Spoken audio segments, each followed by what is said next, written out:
The joy, O the Lord, is your strength. It is the gladness of heaven poured into the heart of the believer, a strength that endures when sorrow would overwhelm, and a light that shineth when darkness presses sore upon us. Foundation.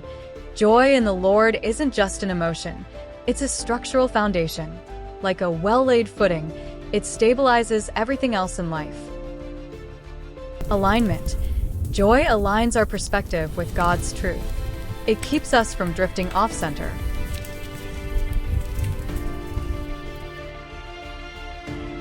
Not circumstantial. This joy isn't dependent on what's happening around us. It's rooted in God's unchanging character. Overflow. True joy spills outward. It strengthens communities, worship, and witness. The joy of the Lord, not human joy, but divine joy, his delight in his people becomes their strength. Biblical pathways to joy. Through salvation. Joy begins with knowing the Lord. Restore unto me the joy of thy salvation. Psalm 51 verse 12 KJV. It's not manufactured, it's gifted when we're reconciled to God.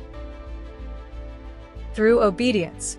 Jesus said, "If ye keep my commandments, ye shall abide in my love, that my joy might remain in you, and that your joy might be full."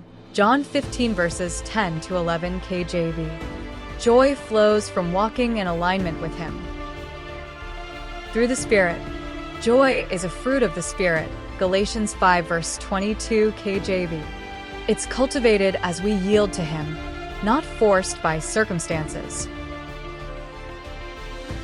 Through fellowship. Joy multiplies in community. Paul wrote, "I am filled with comfort. I am exceeding joyful in all our tribulation." 2 Corinthians 7 verse 4 KJV. Shared faith strengthens joy even in trials. Through perspective. James reminds us to count it all joy when ye fall into diverse temptations. James 1 verse 2 KJV. Joy comes from seeing trials as tools for growth. Practical steps. Receive Christ. Joy starts at the cross.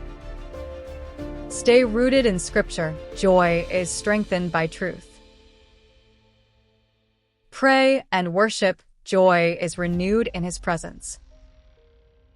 Choose perspective. Joy is often a decision to trust God's bigger plan. This joy is the fruit of the Spirit, as Paul testifieth in Galatians 5 verse 22, and it abides in those who walk in obedience to Christ.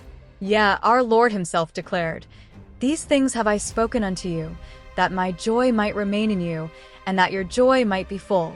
John 15 verse 11. Be sure to watch. Unbelief, wrong teaching.